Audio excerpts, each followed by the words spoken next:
Bonjour, vous avez le privilège d'être en compagnie de José María Olazabal dans le clubhouse du club où il a tapé ses premières balles. Nous sommes à Saint-Sébastien et c'est vraiment un honneur. On va passer de longues minutes pour parler de Ryder Cup, pour parler du joueur Olazabal, bien sûr, qu'il est redevenu à 100%. On va parler de plein de choses. Restez avec nous, vous allez voir, c'est passionnant. D'abord, merci, c'est un grand honneur d'être ici. C'était un plaisir, comme toujours. Alors le temps est un petit peu compliqué, le parcours est inondé, donc vous n'aurez pas de belles images sous le soleil. Première question, quelle est la plus grosse bêtise que vous ayez fait enfant ici sur ce golf? Oh, les bêtises, plein de bêtises. J'ai passé beaucoup de temps dans les patins green, j'ai cassé des trous, j'ai fait des choses comme ça.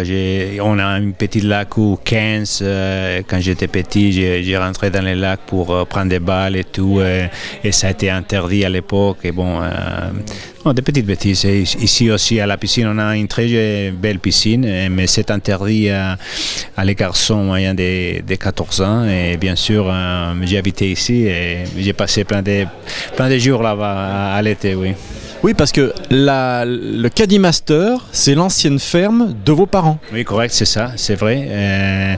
La ferme était ici et avant que le parcours était construit, et la famille habitait là-bas, et c'est comme ça que j'ai commencé à jouer au golf quand le parcours était fini. À l'époque, seulement on avait très peu de joueurs qui jouaient seulement les week-ends, et le reste de la semaine il n'y avait personne dans le parcours, et pour moi ça a été parfait. Oui. Tout ce qu'il fallait pour progresser, gagner 2 majeurs, des Ryder Cup, etc. etc. On va parler justement de la Ryder Cup. José María Olazabal, quelles sont les images les plus fortes qui vous restent en mémoire de cette victoire historique à Medina de l'équipe européenne? Moi, je crois qu'il y a des images. Samedi, après-midi, les matchs de Poulter, la façon qu'il a fini les 5 derniers trous avec 5 birdies. Et après, j'étais pas là dans les greens de 18 quand Martin était là pour entrer les pads. J'ai vu les images après. J'étais dans les fairways avec Francesco. Et je crois que ces 2 moments sont les plus spéciaux, les plus dramatiques, les plus fortes que j'ai passées dans la Ryder. Oui. Est-ce que Nicolas Colsaert vous a impressionné? Oui, je savais que son jeu était parfait pour Medina. Il est un très long frappeur, les petits jeux est bon. J'ai joué avec lui 3-4 fois avant la Ryder et j'étais toujours impressionné. Pas vraiment parce qu'il frappe la balle aussi fort, mais en même temps, il frappe la balle très très droit. Et il a tout ça. Et à la Ryder à Medina, je connais les parcours. Et je savais que le parcours est très long. Et on avait besoin, avec des petits greens, on avait besoin de frapper la balle très haute pour l'arrêter. Et je pensais que son jeu était parfait pour ce parcours. Ça a été le cas. Alors, ça a été le cas. Alors, vous avez gagné la Ryder Cup en tant que joueur, en tant que capitaine. Quelles sont les émotions les plus fortes, en tant que joueur ou en tant que capitaine? C'est complètement différent. Comme joueur, tu fais des choses. Comme capitaine, tu regardes. Tu dois attendre qu'est-ce que les joueurs faisaient.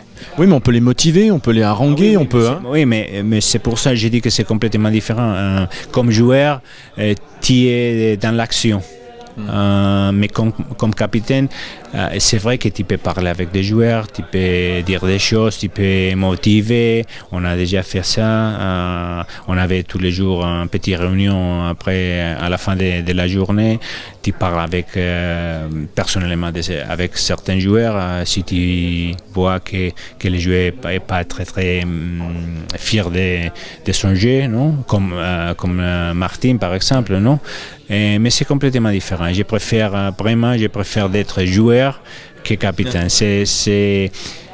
La tension, c'est complètement différent. Tu ne peux pas contrôler la tension. Quand tu joues, tu joues, tu as des choses à faire, tu penses à ton coup, à les vents et tout ça, mais quand tu es capitaine, tu regardes les joueurs et tu peux faire rien. Quelles sont les qualités d'un bon capitaine? Il faut écouter. Il faut écouter et bien regarder.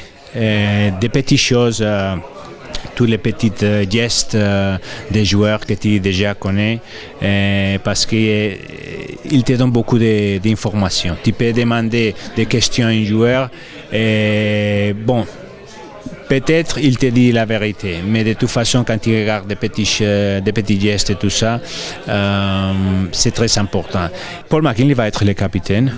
Je crois qu'il a les connaissances. Il a été déjà vice-capitaine des fois.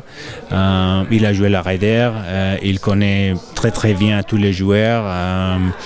Leurs faiblesses et tout. Et c'est un joueur que c'est très respecté pour les restes. Et je crois que ça, c'est très important. José María Olazabal, 1000 fois merci. Au revoir. De rien, c'était un plaisir.